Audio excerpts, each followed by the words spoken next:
Welcome back to Breaking Bullying. This week, we're talking about when coaches, teachers, and other adults bully kids. We'll get into it after I hit this music.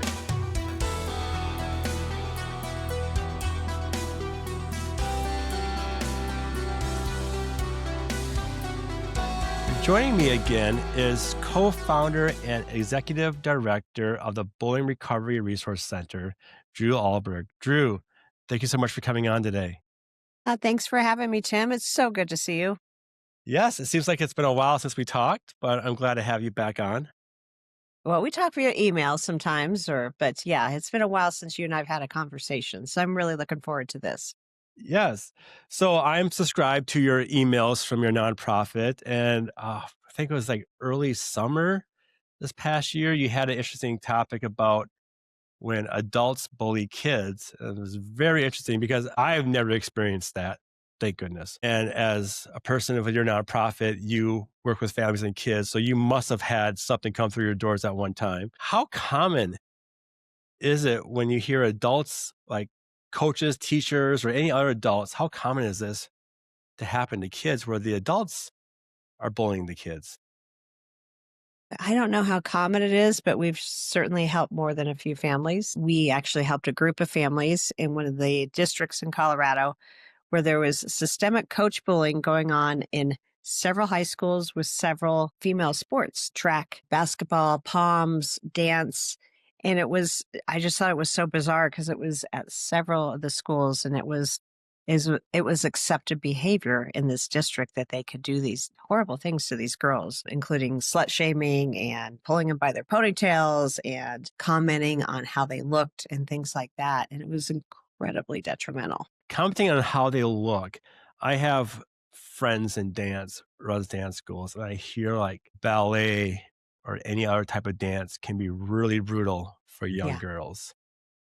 Yeah, Yeah. absolutely. I just met up with a woman last week who was we have a um, NBA, team here, the Denver Nuggets, and she used to be a Nuggets dancer. And she talked to me a little bit about the environment, and it was pretty tough, and it wasn't necessarily the coaches, but it was some of the other women that she danced with that were really, really quite mean and So bullied her. So I talked to this one person who had their kid in dance, and the mother made it sound like, well, it's for their safety. If if they don't weigh this much, they're overweight or they look like this, they can get hurt, which they're backing up their point why they do this.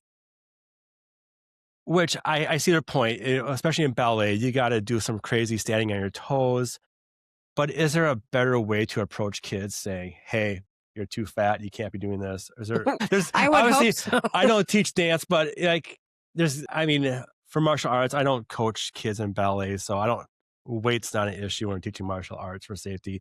I don't have enough background experience to get into the science of, let's say, ballet, where you do have to talk about your weight and body image, but you think there'd be a better way to bring that across to a kid. Because I do see the safety aspect of it. If you don't have strong ankles, you could hurt yourself. Yeah, I would You agree don't with that. I you mean, don't have it's a strong core, you can hurt yourself. But how do you relay that? Like, when does discipline and coaching cross a line into bullying? Well, I think if you attack someone's person, how they look, how they sound, how they behave, I think that can be very detrimental. I think for coaches and things like that, I think there should be criteria listed. Like, we expect our athletes to be within this BMI or, to participate in this and that, or, show up all 5 practices every week or whatever it is. I think that if the child knows that going in, but then if a coach has to deliver that news, like, hey, we have this criteria, they have the backup, right? We have this Mhm. criteria. We talked about that when you started and you've fallen out of the criteria. How can we get you back in here? Because we want to make sure you're safe. And I think that's the key, right? They talk about the safety aspect, not like you're overweight and you look bad type thing. But like we want you part of the team and we want you healthy. Some of the stories that you hear, do you ever think like it's coming off like this is how the coach is trying to discipline their kids? Oh, absolutely. Absolutely. And that's what a coach will say. Well, this is how we discipline. This is how we build resilience or whatever it is. And, there it can be, there again, it can be detrimental. There's ways to do all that stuff that is positive and does not put down another person, does not make them feel poorly about themselves, makes them want to work harder. As a parent watching, my kids getting coached through sports, like, and you have a coach who can back everything up well, it builds resilience. Like, what my kids are young right now. My two oldest ones are well off. They moved out my house. But what are these coaches today saying to other kids that is coming across as bullying? And I know you can't give out personal stories, but like examples of a sport and what kids are hearing back for feedback from a coach that makes it into bullying versus, coaching versus discipline. Well, we'll go back to, some of the girls that were bullied in that. And it was over 30 families, Tim. It was, and like I said, it was different teams, but some of the Palm girls, they were slut shamed. You look like, you look like you would do this type thing, or, you look slutty or something. And that's not okay, right? That's, you can talk The to them coaches kindly say, about, we expect that, if there's a dress code, bring up the dress code. Hey, when you come to practice, we expect your shorts to be this long or whatever. It's written here. If you can set those expectations beforehand, and then if they're violated, you talk about the violation. You don't shame the person. yeah. Are there any other common examples of adult bullying that often gets dismissed or normalized? Absolutely. I mean, and it's not just coaches. It happens in the classroom. We've had families that have had teachers that are demeaning to their child Yep. in front of the group of students at the front of the class, and that causes just a landslide of bad behavior in the whole classroom. I mean, the kids learn like, oh, this is acceptable behavior. We get to pick on Billy because Billy looks different or sounds different because the teacher's doing it too. And it's so detrimental, and kids stop trusting adults when that happens. Yeah, and you wonder why we have an authority issue Right. today in our country. We don't respect authority. A while back, I should say a while back, it's been, gosh, almost 2 years. I've been doing this podcast for 3 years now. We had a former principal, and she was telling me that kids aren't afraid of the principal anymore. They're Wow. not. I mean, back when I was a kid, I was afraid to go in the principal's office, but today, they're not afraid of the principal's office. There's no discipline. And if you do discipline kids, you get in trouble for it as well. So, There's for the discipline, example, there's yeah, consequences, you know? correct, correct. And the stuff that you said, slut shaming, yeah, that's bullying. Mhm. Um, but can some people perceive coaching or discipline as bullying, even though it may not be bullying? Have you heard like, for example, it's like, hey, we've got to pick a sport here. The only sport I've ever done in my whole life was martial arts. I played baseball for like 6 weeks and I quit. And I did golf. So I have zero sports experience. And my kids only done dance when they're for a very short period of time. But coaching versus bullying, because sometimes I hear people would think if they hear what they don't want to hear, they call it bullying. You're right. So it has to fit in So that definition, which you and yeah, I both know is three things. It's an imbalance of power, the yep, the the proliferation of the imbalance of power. There is repeated or has the potential to be repeated, and there's an intent to harm. So yep. yeah, I think sometimes parents are The like, the my attempt, kid's benched. Oh my God, he's being bullied.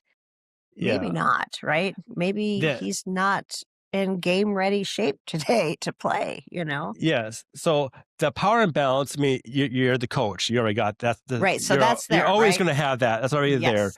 The repeatedness in sports, that's going to be there. If you're not a good player, if not just a good dancer, you have to put the work in as well. The intent to do damage, that part can be tricky because how you view something may not be how the coach views something. So, yeah, be careful when you talk about this. Did you do what your coach tells you to do? And maybe you did. Maybe you're just not, maybe your body just can't do this stuff and you're not cut out to be a dancer. I've trained kids in martial arts. I've held them back from rank testing to the black belt because we have expectations. We Yeah. have to meet at certain levels, but there's also comes to a point where if the kid tells me, look, I've tried stretching, I've been doing this every day, I still can't kick this high or I cannot do this spin. There comes to a point where you gotta say, okay, if he's telling me the truth, maybe his body just can't do it. I can't Mhm. treat every kid the same. And it Right. turns out this kid was a cross country runner. He runs all the time for sports. He does cross country and track. Well, that makes sense now because his hips are going to be super tight. You're doing martial arts twice a week. You're doing cross country and track all the rest of the time. That makes total sense now. So, but I'm still going to push you enough to try to do it. Mhm. But but some kids, depending on what their training is, you're not going to be able to do it. And at least for my program, we're not a one size fits all. Where most sports, you either got to do this or you can't be in the sports. That's why they have tryouts. You got to meet And this I know expectation it's or you gotten can't. so competitive, especially for our little people, right? They're Yeah, putting pre-K kids into soccer camps. But I do want to go and say most coaches are fabulous. And I'm sure yeah, you fit in that category. And you've laid out like if someone's looking to get a black belt, they know they have to hit all this different criteria. So you've laid it out as a coach. And it sounds like, all right, you're not kicking high enough. What's going on? How can we get you there type thing? That's a great coach. You know, my daughter did a lot of sports when she was younger, and overall the coaches were fabulous. They were encouraging. She got benched sometimes because she just wasn't the strongest player on the ice or whatever, but and it was okay, right? Yeah, she knew there was some girls on that team that deserved to be out there for extra shifts. yeah. So, I mean, coaching sports, that can be a tricky one. Some Mhm. people can view it as bullying, coaching or discipline. And a lot of it, it could be some more, that coach just needs some more education and training on how to train with kids. Because just because you're good at a sport doesn't make you a good teacher. And what drives me nuts about Correct. in my industry in martial arts, it drove me nuts. If you had a black belt, you were qualified to teach. And I got some crap for it for a while ago. I would hire non-martial artists to teach martial arts Mhm. because I run a program called Skills, and I would hire teachers or people who love working with kids because they already have that skill that you can't teach people is you got to love working with kids. If you don't love working with kids, not to be me, you're just not going to be the greatest teacher. I mean, Right. there's nothing wrong with that. There's nothing wrong with that at all. But you don't have the patience, you don't have the understanding. Coaching is probably not going to be good for you. You can be the best athlete in the world, but you can suck as a coach. N- Absolutely. Not your fault. Not your fault. It's just your skill set. We all have skill That's sets. right. So I would get, from other martial artists, not my community, it was just other martial arts schools as well. You're not true martial arts. Like, well, yeah, okay, I'm not because I hire non-martial artists and I train them in martial arts as they get better, but they know how to teach a curriculum. I give them the curriculum, teach this, this, and this, and this. That's all parents want to do. But now let's get into the part where this stuff is real. And it is real for a lot of kids. I've had guests would mention it briefly where their teacher was a bully. So how does that power imbalance between adult and a kid make this type of bullying more damaging to a kid? I don't know if it's more damaging, but it's just as it can be just as damaging. I mean, a lot of parents, me included, you respect your elders, you do what they're told, they're in charge, you're not, that type of thing. Not all kids get that direction, I know, but so when a person in power, and it doesn't just have to be a coach, it could be a teacher, it could be a paraprofessional, it could be a playground monitor, it could be a pastor, and all those people have, they're in a position of power or, authority over our children. And when they let down, if they bully a kid, it's so detrimental. And a lot of kids will stop trusting adults altogether, right? And it takes a long time to kind of build that trust again. Because that is the person that you're supposed to be able to go to Hmm. when something's going wrong, right? They should be trusted. They should, help you through it. If they're the one that is doing the harm, the bullying, it just kind of breaks down the whole system. Yeah, and as a person of authority of kids, you really only get one chance. You Yeah. get one shot. You let that kid down once, they're not going to forget it. They're not forget Especially it. at the very beginning, right? I Yep. mean, we all make mistakes, right? But yeah, yeah, the first impressions are priceless, right? You got to make sure that you treat everybody similarly in the classroom or on the team, at least in the beginning. And you're right, though. It's You get that one it's sh a and fragile relationship, yeah, it kinda depends on the situation, but you get that one shot, and it could be but with kids, though, it's tough because, having young kids of my own, if my daughter come up to me or when she does come up to me and say, "Hey, this kid called me a name. Can you tell a teacher?" Well, kids call kids names all the time, but if I just say yes and I don't do it, I'm gonna eventually ruin the trust of my own child. I have to right? follow through with it, saying, "Hey, I know this is common kids behavior. It's common. This kid says you smell. My daughter wants you just to talk to the student. They've said that. Would you please do that for me? Because you know that's to me. I think that's. I mean, I don't know the getting this from a first grader. You don't really understand the full context of what Right. happened, so I can't sit there and be upset. But just gotta say, okay, Georgia, I'll take care of it, and I have to do it because if I don't do it, then I'm losing that trust in my child. So, Right. Right. um, I know there's some teachers out there who don't like those emails every time, but it's like tough. You're with my kid for 9 months. I'm with my kid for the rest of my life. I gotta do what's best for my kids. So don't let a teacher persuade you. Because I've had a preschool teacher where I was constantly emailing issues, Hmm. and they eventually wanted us to leave the school. They were sick of it. Okay. And it was a private school. It wasn't even a public school. It was a private school. So not all private schools are equal. It all happens everywhere. I would agree with that as well. Yeah. So do you know what the long-term effects are from kids being bullied by adults besides that trust in authority? Like what else we could see these effects from kids like long term? Sure. I mean, it's the same as any kind of bullying. There can be mental health struggles like depression, anxiety, PTSD, in the long term. Sometimes if it's not addressed, if that child does not have an opportunity to start recovering from that for whatever reason, it doesn't get reported. They don't tell their parents. The school does, the wrong thing, whatever it is, it can get worse, right? And they're, as a young adult, they're more likely to turn to drugs or alcohol. They're less likely to get a Yeah. job. I mean, it's just the studies that have been done on this it's a whole cascade. That's why, and I love what you said just a few minutes ago. I follow up and I take care of it. And like Georgia told me this, and you report it back to the teacher. You have an opportunity to get it stopped a lot earlier, the quicker you respond. So the quicker that we can respond as parents, quicker the school can respond as doing something, the more likely that child is to be able to recover from that and not have Yeah. to deal with all those horrible things that can happen. Yeah. The PTSD has got to be huge just because Hmm. this came from a guest a while ago, but they answered a question and the teacher picked on them for it. Now, imagine a couple years from now, this kid Yeah. wants to answer this question because they're very excited. When kids get excited, they want to say the answer, but they're going to shut down because, hey, I remember last time I said something, this happened. They don't want to go through it again.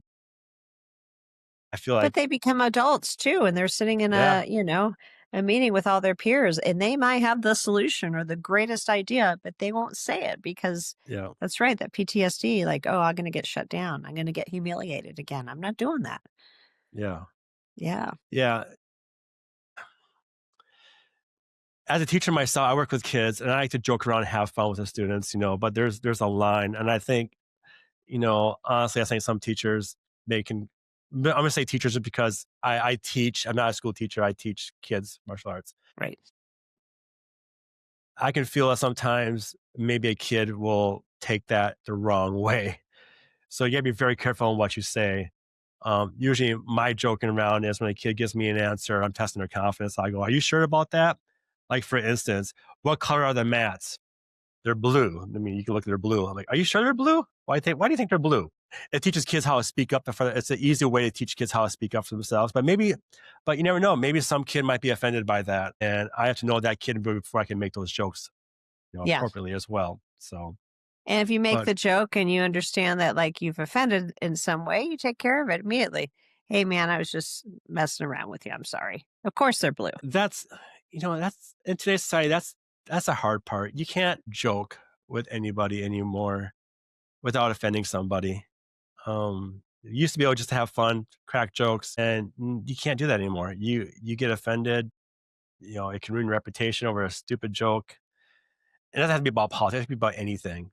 I just feel like we're getting into a society where we just need to kind of relax a little bit. And Talk to the I think person. it's the pendulum that swung one way Yeah, and I hopefully it will come back down. yeah, Because I think we were the other way for quite a while where it was okay to put people down and things like that. So now we're very careful. And I yep. think we're going to end up back in the middle at some point. Not saying about putting people down. You shouldn't be, if your jokes involve putting that kid down, that's not, to me, that's not a joke anyways. But if you're going to a comedy show, it's comedy, expect to be offended. That's just going to happen. There's expectations depending on what you mean. You're going to a comedy show. That's what comedians do. If you're a teacher though, they're not paying you to be a comedian. No. They're paying you to teach, but there's pressure to draw that line. You got to draw that line as well. Mhm. But what I think what we need to start doing as adults is teaching kids like how to speak to another person. If you were offended, how do you approach that person? Because maybe they didn't mean this. Maybe they didn't mean it the way you thought it. And Yeah. I think those are skills that kids are not getting because us adults, if we get offended by something we read, we make a big scene about it and we call it out on social media or whatever without actually realizing what was actually being said or what did they mean by it. Because I feel like today we don't care about the truth anymore. But we need to teach kids like, hey, if a teacher said something to you, just go ask them, say, hey, I didn't like the way you said that. Yeah. Going back to my early days as a nurse aide, I was in my early 20s. So when I worked in the hospital and I was a nurse aide. I was like 22 years old. I was young. I was so young. There would be this every time a baby was born, there'd be a chime. Mhm. Ding ding ding, a chime. Like, oh, baby's born. And then one day, I regret saying this, of course, now I'm old and I have kids. One day we heard this sound, a chime. I was working with a fellow nurse aide.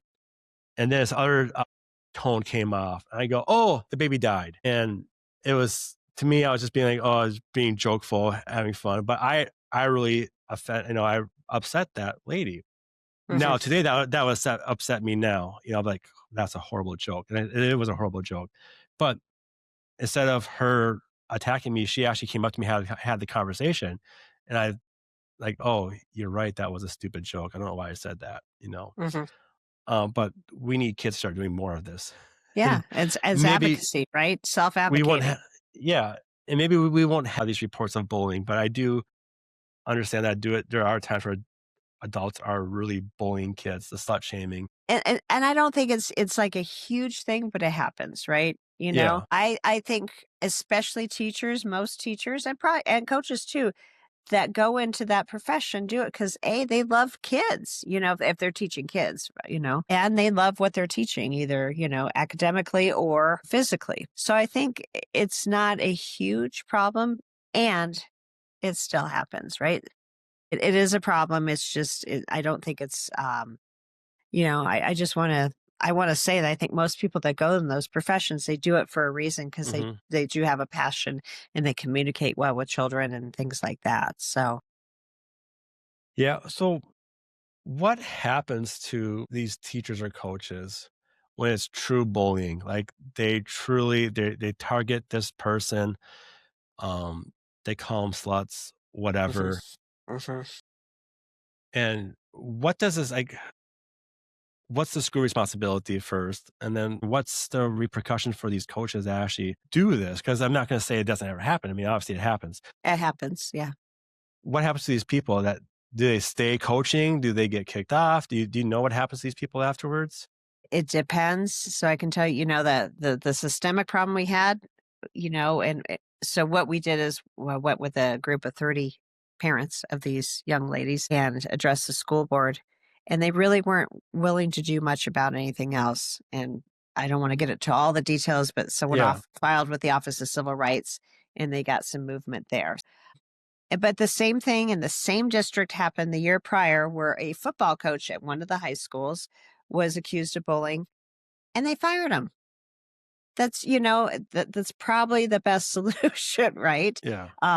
Enough of the boys had come forward and said, listen, this is going on. It's not okay. And they fired him. I do know sometimes with teachers and with coaches, like there's this rallying around the person that's been accused, and like the colleagues will remain silent, and they might witness it as well. They've been at they've been at the school for a while or whatever, and a lot of time sometimes there's nothing that happens. There's no write-up, there's no discipline, and sometimes there is. I think it's it depends on what this how well the school's going, how well they investigated. Is there more than one student that's coming forward? Are there witnesses?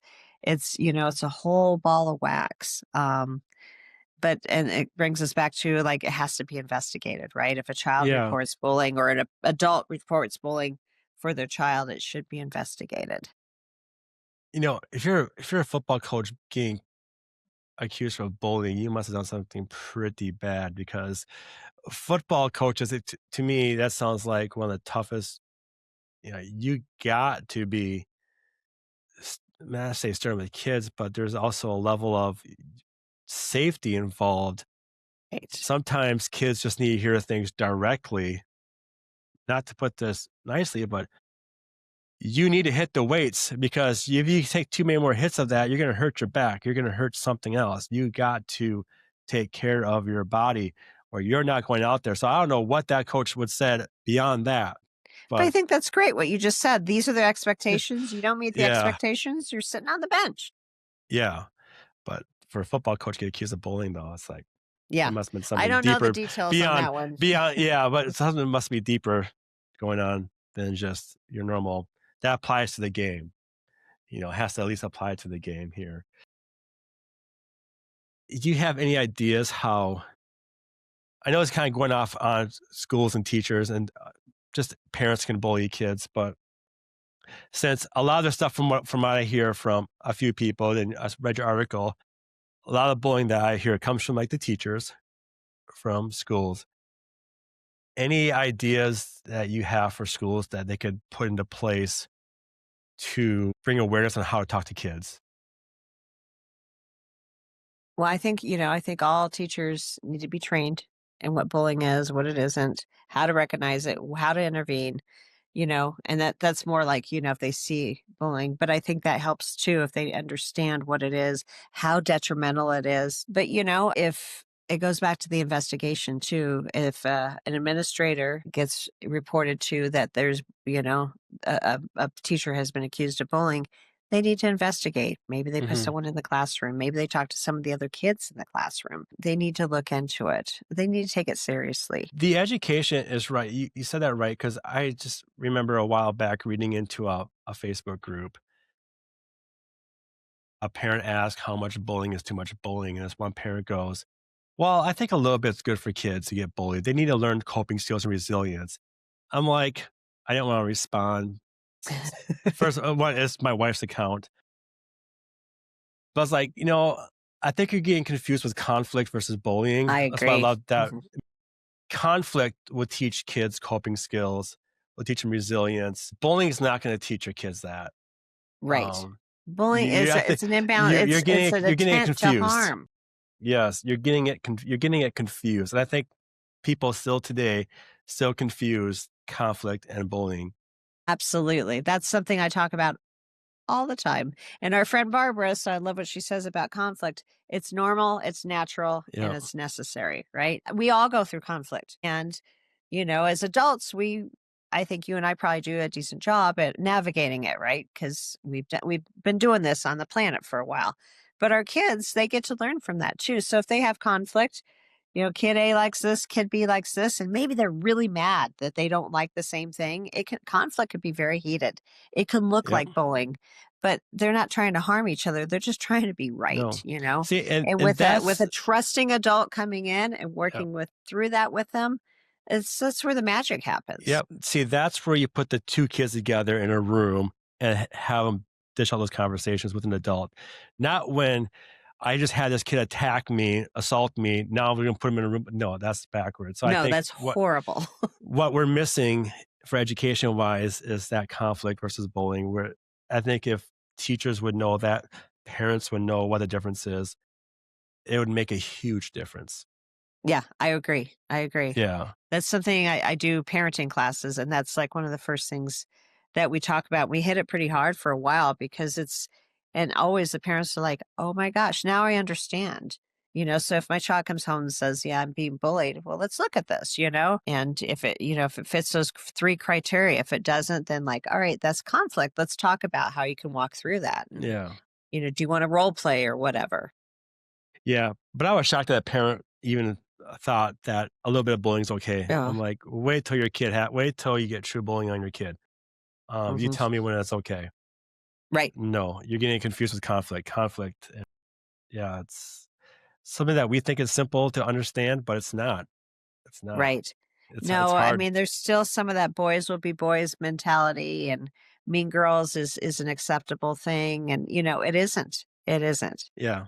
Well, with coaches, we know coaches will be okay. Just looking back, I say football coaches, they're going to be tough on my kid. They're going to might come off mean, but they're teaching them discipline at the same time.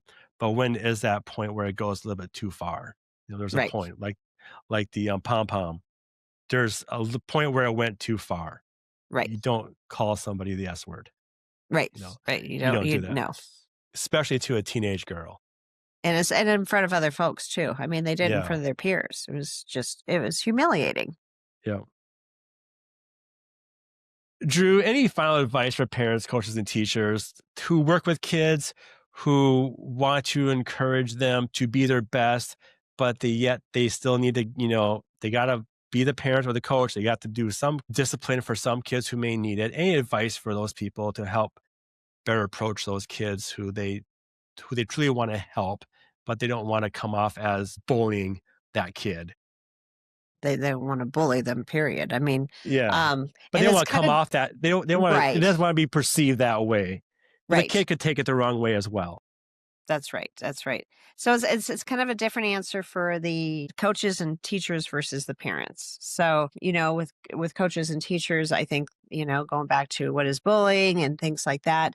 Um and to coach with empathy and kindness as much as possible, right? You still have to get results, you still have to push those kids, but just make sure you're kind of balancing, making sure that you're not singling somebody out, or you're not attacking the person, right? You look this way, or you run weird, or it could be like your performance isn't, you can talk about the performance, the output type thing, and you can do it in a nice, stable manner, or just give them the facts, right? You're not fast enough to start today, or whatever. With parents, however, if your child comes to you and says, hey, I'm being bullied by my coach or my teacher, it's really important to listen to them, get as much information as possible, stay calm. It's a great opportunity for parents to not freak out. And I can tell you, I've been in that situation with my child being bullied, and it's really hard. But staying calm can go, you get to model that behavior. Ask the child what you want to do. So you talked about, reporting when your daughter is being bullied, or having struggles in the classroom, but she always gave you permission. So you need to get your permission from your child. Is it okay if we talk to the principal? And then when you have that meeting, be prepared, be thoughtful, stick to the facts, things like that, and then take further action. Keep following up with your child. Is it getting better? Anything else I should know, type thing. And then sometimes you have to go back to the drawing board again and again. It just depends. And if it gets too bad, contact an organization like us where we can help push that along a little quicker. Um, Yeah. Why don't you tell us more about your organization really quick? Give us your website, what you guys do, what you guys probably don't do. okay. So Bullying Recovery Resource Center, we're located in Denver, Colorado, and we work across the state of Colorado. At this point, it's just in Colorado. However, we've helped families from other states. And the reason why we're just in Colorado at this point is the laws about bullying harassment, things like that are different from state to state. So, we work under some of those laws and things like that. But what we do is support families that are impacted from bullying, where a child is being bullied, and generally the school is not doing the right thing or anything to address it. So we provide support, resources, things like that, coaching, education to help get that bullying stopped in whatever situation it is. And it's not linear. Every situation is different. Every child's different. Sometimes the best thing is to get them out of the school, quite honestly. Sometimes you can work with the school and they can set up some things, or you can have something written into an educational plan that will help protect that child. So, and we also do education. I have a parent education class that we teach across the state as well. And it gives parents kind of the resources before anything were to happen. So they kind of know, if it should happen, these are the things that I should do, and this is the order. And if this doesn't work, give Bullying Recovery Resource Center a call, or progress it to this level type thing. And the newest and greatest thing, we are working on a pilot program to go into schools where we actually work with the administrators and the teachers and the parents and the kids to make sure there's a solid understanding of what bullying is, how to intervene, why to intervene, and see if we can make a cultural change in school from kind of hitting it at all those angles, spending a good amount of time in there, making sure the policies and procedures are correct. There's the valid definition of bullying that everybody understands. So Yeah. that's kind of what we do in a nutshell. I love it. And what's your website? It's bullyingrecoveryresourcecenter.org. O-R-G. Perf- Perfect. For those watching on YouTube, you saw it go across the screen. Everybody else, you'll find it in your link descriptions. And also sign up for Dru's monthly emails, because that's how I found out about this topic. Dru, thank you again for coming on my podcast today. Absolutely. Absolutely. It's always a pleasure talking with you. Yeah, same here. Have a good day, Dru. Thanks. You too.